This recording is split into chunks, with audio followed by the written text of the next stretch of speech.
Okay. Apparently she's not quite ready yet. Let's keep it going I'm then. ready. Can you hear me? Oh, there you are. We got her. Oh, well, it's so great. We didn't see you pop up right away. Laura, great to have you this morning. I wanted to start with this breaking news overnight that it appears, and there you are. You popped up for us. It's so great to see you. The Daily Mail has a very interesting story that's saying that Vladimir Putin essentially may be running out of bullets, that he might have a week and a half, 2 weeks max. He's losing warplanes, tanks, all the rest of it. He obviously went into this thinking he was going to bulldoze his way through Ukraine. He's obviously caused a lot of destruction. Don't want to minimize the fact there's over 2 million refugees. But this has not gone as well as Vladimir Putin expected. I don't buy it for a second, Ed, I'll be honest with you. I really think that there's so much misinformation. We've never really seen anything like it. I mean, I've been covering wars now for 35 years, and I have never seen people with their nails done in the Ukrainian flag, right? I mean, we're being corralled into this box where we either have to hate Vladimir Putin and believe everything evil that's said about him and love Ukraine, and there's no in between. And that reminds me a lot of you're either, you know, a white supremacist or you go with the Democrat narrative on everything under the sun. So Vladimir Putin knew exactly what he was doing when he went into Ukraine. The Russian military isn't perfect. They, for example, I've spoken to multiple defense specialists and intelligence specialists from a Defense Intelligence Agency who've studied the Russian military for years. They do have a difficulty mounting complex air operations because they do very little training hours in comparison to, for example, the United States air assets, right, our fighter jet pilots. But Russia is not struggling. What Russia has done from the very beginning has been very strategic. They didn't go straight to Kiev. They went to all those bioweapons laboratories that are scattered all over the country. Some of them they built, so they know where they are. They've known where they are since the Soviet Union, because under the Defense Threat Reduction Program, we went in after the fall of the Soviet Union and supposedly turned those facilities from bioweapons labs into public health labs. Although, you know, these days it's hard to believe anything that our leaders tell us because they've lied about COVID, they lied about Russia collusion, they lied about the Ukraine impeachment trial, and there's so much more going on in Ukraine that nobody is talking about. You see such dishonesty when it comes to the history of Ukraine. You see dishonesty when it comes to the Azov Battalion, which is funded by the U.S. and NATO. I mean, you can find pictures of them online holding up the NATO flag and the swastika at the same time. Their own emblem contains the black sun of the occult, which was a Nazi SS emblem.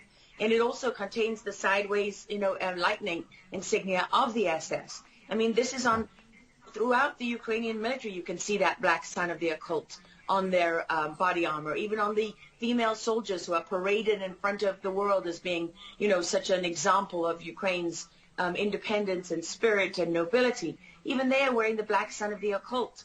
And, you know, the White House wants you to believe, well, this doesn't matter, it's just a small number of troops. It's not true. The Azov Battalion has been murdering its way through eastern Ukraine. Yeah. We don't want to admit this. This was why Crimea voted for independence.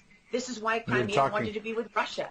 Because we in the media, in the Western media and in the West, won't acknowledge the reality of what's gone on. Western Ukraine backed the Nazis. It was a headquarters for the Nazi SS. The CIA under Alan Dulles actually gave immunity from prosecution to the Nazis of Ukraine from the Nuremberg trials.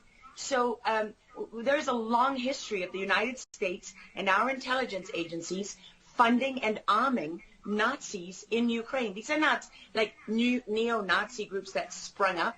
These are the actual Nazis from the Second World War, who, if you go back to the Nuremberg trials, said that they were planning for a 1,000-year Reich. And so you have to really wonder as you look at this, when you know that the CIA sponsored the color revolution in Ukraine in 2013 and 14, that they selected Ukraine's leaders, go to Victoria Nuland's leaked phone conversation where she and the U.S. ambassador are deciding who can lead Ukraine.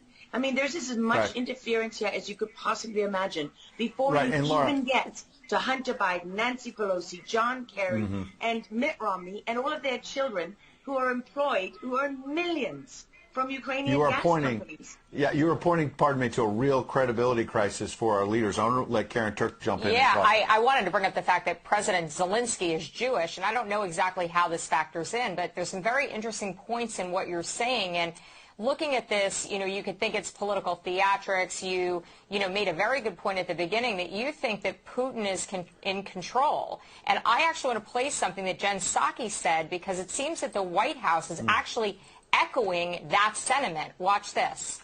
Well, the end game is really a question for President Putin. We have completely crushed his economy. We have provided military assistance, humanitarian assistance to the Ukrainians, enabling them to fight back for far longer than the Russian leadership anticipated.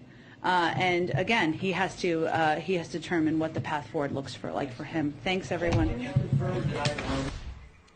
He's determining what this looks like, and I think that's a lot of what you said, Laura. I'd love to get your thoughts on that, what you just watched. What troubles me about the moment that we're in is that we have such a selective and a narrow reading of history. President Zelensky may be Jewish, but he's not the only one in this who suffered during the Second World War, whose ancestors suffered, right? I mean, look at Putin. How many relatives did he lose in the siege of St. Petersburg? People don't know their history. They don't know what made Vladimir Putin. And I'm not I'm not defending him. I don't need to defend Vladimir Putin. My job as a journalist is to try to understand what is the truth here. I don't like being lied to.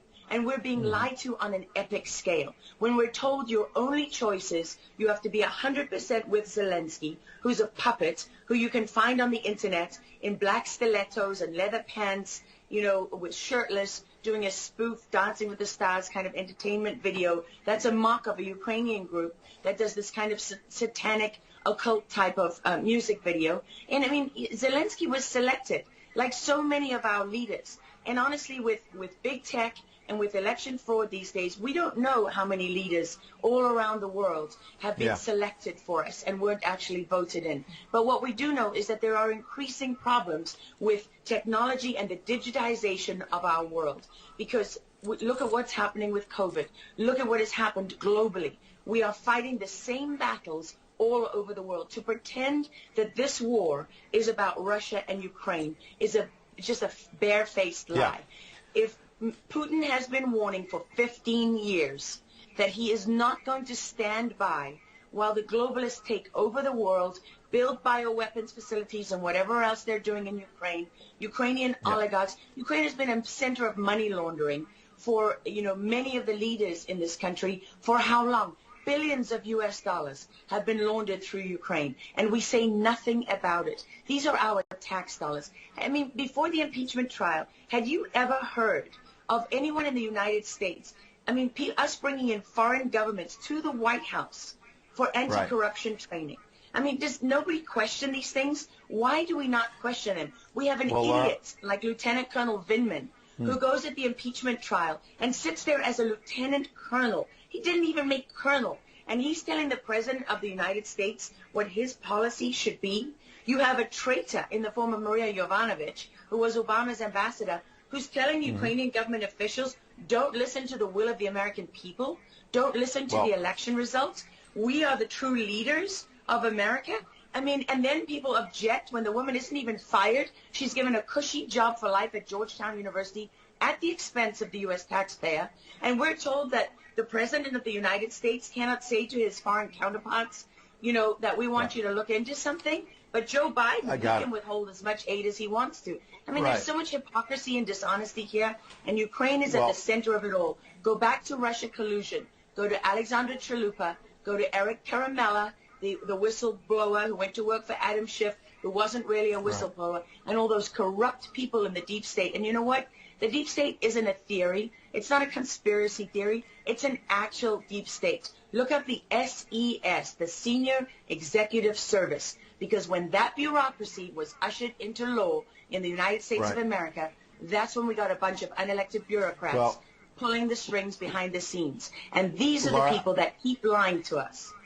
Absolutely. And pardon me, we've got a live chat where we're streaming on Getter, for example, and I'm watching it as you're talking. People are talking about how you're dropping truth bombs and you're a real journalist. And I know that, having worked alongside you for many, many years when you're at CBS and many other places. And maybe they didn't want to hear the truth, but you're dropping those truth bombs now. Unfortunately, we've got to hit a break right now. We'd love to have you back in the days ahead. We love having you on. Lara Laugan, thanks for joining us on Real America's Voice.